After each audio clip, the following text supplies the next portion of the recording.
What is going on, guys? It is your role model of the IWC Gamers Goon, and no, your eyes are not deceiving you. I am not wearing a wrestling shirt today. It actually is Friday, meaning my Illinois is playing some football for the first time this year. The Big Ten starts tonight here in 2 hours. I wanted to get this Hell in a Cell video out for you guys. I wanted to film it. I'm not going to have much time tomorrow with Bound for Glory. The day you're seeing this, I have the Bound for Glory show later on tonight for you guys. I'm speaking as if it is Saturday for you, but I also have a lab on Saturday morning, so I will not be able to get out a Hell in a Cell video prior to the show on Sunday unless I'm filming it now, which is what we're at. I gotta say, WWE, I'm quite disappointed and quite impressed at the same time. I'm very disappointed that we only have four matches on this card. However, 3 of the 4 matches that are on this card are stacked.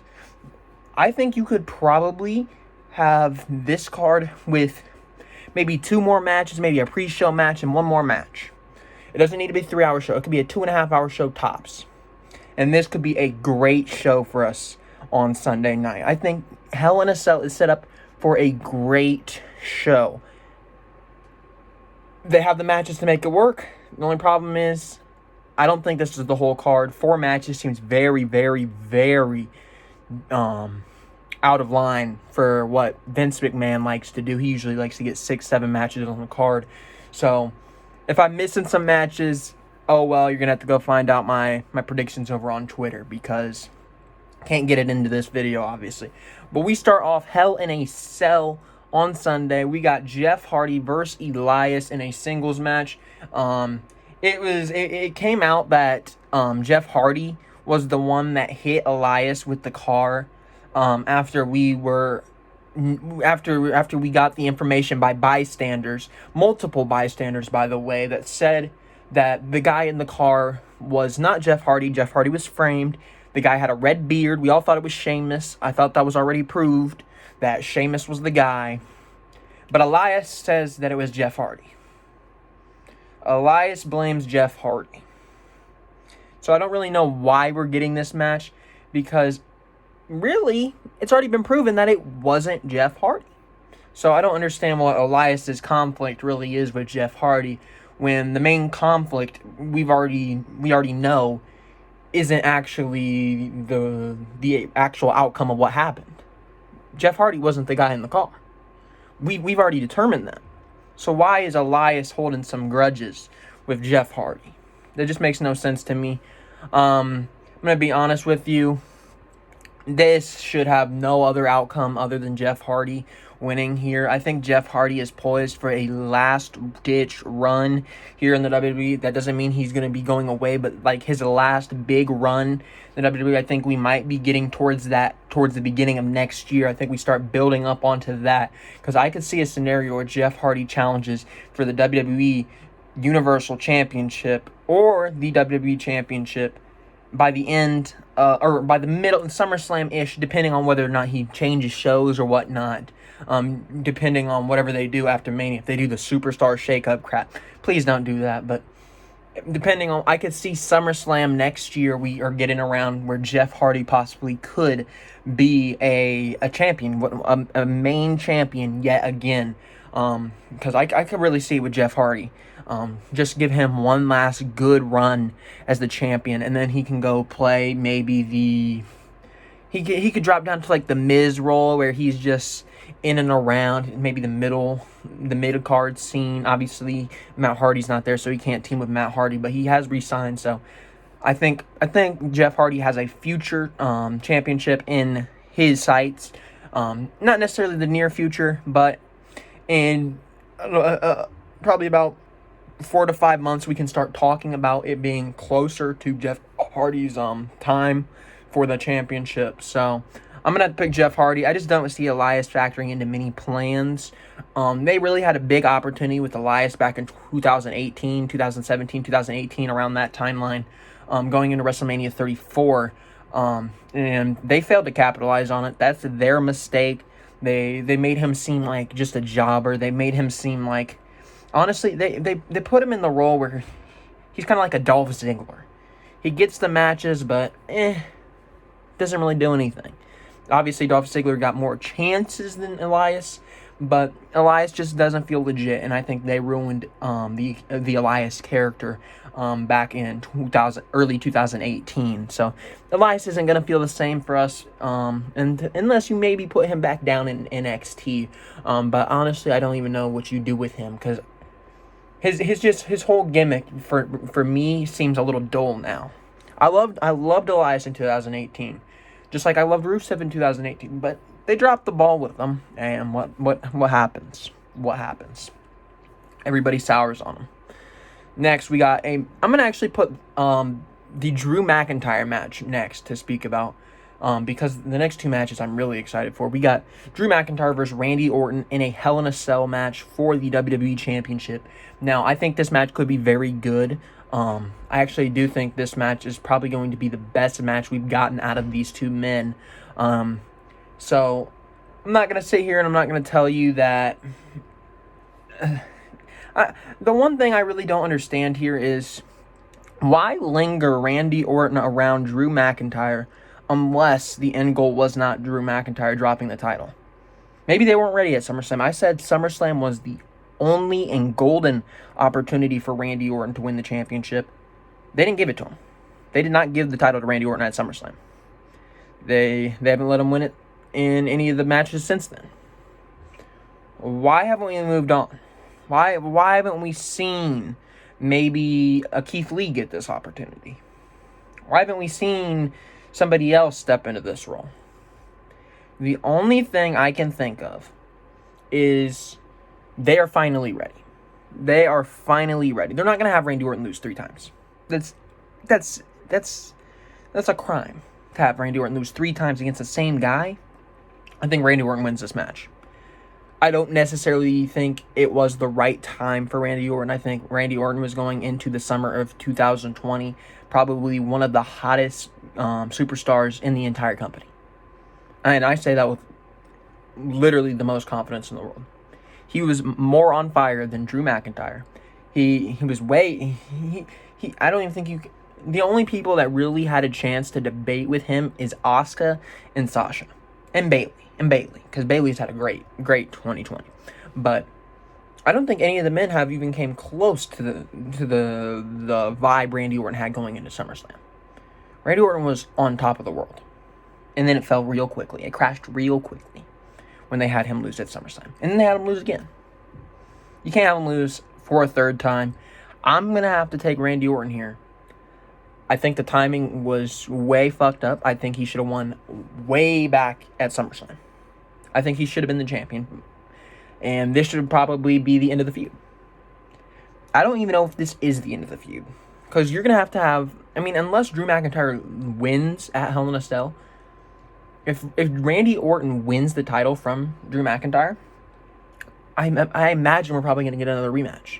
Hell in a Cell is a place that you go to end feuds. You enter the cell to end a feud. And unless you're a certain situation, which we'll go over in a little bit, but this match it's not a blood feud. It doesn't need Hell in a Cell.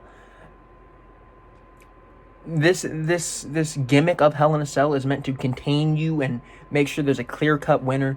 There's no outside influence, to make sure you can use all the stops necessary to win. You give it your all, they give it their all. The winner leaves Hell in a Cell better than the other person. We move on. I don't know if that happens if Randy Orton wins on Sunday night. But I'm still going to take Randy Orton to win on Sunday night, simply because I don't understand why you would have Randy Orton lose 3 times against Drew McIntyre in the same year. For the same match, for the same championship. It makes no sense to me whatsoever to have Randy Orton lose 3 times when Randy Orton at the beginning of summer should have been your champion going throughout the remainder of 2020. It makes no sense to me for Randy Orton to lose this match. I said he shouldn't have won it at the last pay-per-view. That's because he shouldn't win it. He should not win it. He missed his opportunity. His opportunity's done. The boat has sailed. The boats came back, though. The boat has came back. There's only one option. Randy Orton. You can't have Randy Orton lose again. You just can't. Next, let's get into the match that I think should not main event the show, even though I'm very excited for it. A lot of you, you're either on this side or you're either on this side or this side. You're either a fan of them or you're not a fan of them. I even got in some confrontations on Twitter that I'm stupid for liking Roman as a heel, even though Roman as a heel is the best damn thing that Roman's ever done in the fucking business. Even though Roman as a heel is probably the best damn thing on WWE television currently. Even though Roman as a heel is the only reason that SmackDown is killing it right now. But I'm the idiot. I'm the idiot for thinking that Roman Reigns deserves to be at WrestleMania 37 as the main event. I'm the idiot. When this guy turned heel, I told you he was going to be the star that we all thought he could be. We saw it at the last pay-per-view. We saw it against Jey Uso for the first time. We're going to see it again on Hell in a Cell. This is not going to be a match in which we are just going to have a great in-ring style. This isn't going to be that. This is going to be much like the last pay-per-view. This is going to be Roman Reigns using Hell in a Cell to brutalize, dismantle, mangle Jey Uso. It is an I Quit match. I believe Jimmy Uso will probably show up begging for Roman Reigns to stop the brutality on Jey Uso. I believe Roman Reigns is going to do the thing that we saw at the last pay-per-view where he says, "Call me your tribal chief. Call me your tribal chief." And I believe Jey Uso will utter the words, "You are the tribal chief." I believe that will happen. And I believe that will happen before Jey Uso says, "I quit." I'm going to be honest. This match might go longer than the last one. Just because I find it very hard to believe that Jey Uso will willingly say, "I quit" to his own blood. And any time frame that's shorter than what was the last pay-per-view. I just don't see it happening. But if they do anything similar to what they did at the last pay-per-view, there is no more debates. Roman Reigns as a heel, Roman Reigns in this role with Paul Heyman as not the babyface, but kind of like the tweener role like a Brock Lesnar was. That guy, he is a legit star in the WWE. He is a top guy in the WWE. There's no more debates about that. Once Hell in a Cell comes around and once Roman Reigns beats Jey Uso and what I believe will be another great Roman Reigns match, there's no more debates. You can't argue the facts anymore. You can't argue the facts. I don't care if you're on the Roman hate train in 2017, 2018, 2016, 2015, whatever you might have been. I don't care if you've agreed with Roman Reigns. I don't really care. This is not the same Roman Reigns we've been seeing over the past 4 or 5 years. This is a different guy. This is heel Roman Reigns. This is tweener Roman Reigns. This is Paul Heyman's Roman Reigns. 2 different guys. You can't hold them to the same standards you held them to back then. Give credit where credit is due. Roman Reigns has been killing it in this role, and I imagine that he's going to continue to kill it on Sunday night. Then we get into the match that I believe should main event the card. Now, I've gone on record saying this multiple times. My favorite women's match, and possibly a favorite match of mine in all of wrestling. A top 5 match for me in all of wrestling. That means men's tag match. It doesn't matter. In all of wrestling is Bayley and Sasha at TakeOver Brooklyn. That is one of my favorite matches to go back and watch. I believe I went back and watched that match more than any other match. You have Sasha Banks, obviously the heel in that scenario. She goes up to and taunts Izzy. You got Sasha Banks focusing on the hand injury that Bayley's coming back from. You got Sasha Banks just being a prick. And it's beautiful to watch. The in-ring chemistry is beautiful to watch. I don't know if it's going to feel the same without a crowd, because the moment that Bayley hits the Bayley to belly to beat Sasha Banks, that crowd erupts like I've never seen a crowd erupt before. Everybody loved the moment for Bayley. This time it's kind of different. Bayley's a heel. Sasha, I wouldn't say is necessarily the babyface, but she is the babyface in this story. She's the one that got her back turned on her. I wouldn't necessarily say Sasha Banks is as big of a babyface as Bayley was. She's more of a tweener, Sasha Banks is. But same story here. Bayley's the heel this time. And I've also went on record and said that their rematch, their big match, should happen at WrestleMania. I think this is a story that we will be getting told. I don't think Sasha Banks wins on Sunday night. Rather, I think Bayley sends Sasha Banks out for a while. Until at least the Rumble. Sasha Banks, she's been selling the injury on the neck. Why would we not have Sasha Banks get hurt, hold her out, have Sasha Banks return at the Rumble, and win the Rumble, and then you finally get the match that everybody wants. This is the match everybody wants, but we get it at the spot everybody wants. We get it at the show everybody wants. We get Sasha Banks and Bayley at WrestleMania 37, where they deserve to be. Two of the best women outside of Asuka in 2020. Asuka has a claim for the best woman. I believe Bayley and Sasha have been at the top, though, in my opinion. PWI even said it. Bayley is number one. That is the match. That is the match at WrestleMania. And I think you preserve that by having Bayley injure Sasha Banks at Hell in a Cell. You have Bayley win at Hell in a Cell. Go over Sasha Banks. Sasha Banks goes on the shelf, comes back around Rumble time, wins the Royal Rumble, challenges Bayley at WrestleMania. We finally get the match, and that is when you pull the trigger, and you have Sasha Banks finally, after, I believe, it was 2015, I believe, about 5 years. Finally, over 5, actually, next year will be 2021, in about 5 to 6 years, she's finally got her win back when it mattered the most.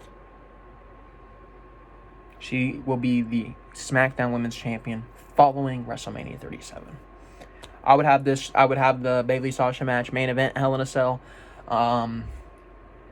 This is probably, if I were to have to guess, this is definitely not going to be the end of their feud. This is what I was referring to earlier when I said in certain scenarios. This scenario you use in a video package later on when Sasha Banks wins the Rumble, that Sasha Banks has tried her whole career, but the one woman she couldn't get past was her former best friend Bayley. She couldn't get past her at Brooklyn. She couldn't get past her at Hell in a Cell. She had her back turned on her when she was teammates with her. The story will come full circle, WrestleMania 37. I imagine Bayley is going to win this on this night specifically. Now, if they added some matches to the card on Friday Night SmackDown, my bad. Like I said, you'll find that over on Twitter. Twitter at GamersGoonYT. The Instagram is thegoongameryt. Like I said earlier in the Bound for Glory preview and predictions, we are back on YouTube. We're about to get back into the full grind of things next week when we do we start doing the NFL again. We're gonna have the AEW weekly reviews out again. But we also have Bound for Glory coming out later for you tonight. At the time you are watching this, Bound for Glory, I will probably be watching Bound for Glory, taking some notes on Bound for Glory, and then coming on here and telling y'all what I think about Bound for Glory. It's a pretty stacked card. I'm excited for that. Then on Sunday morning, we are going to have nothing, really.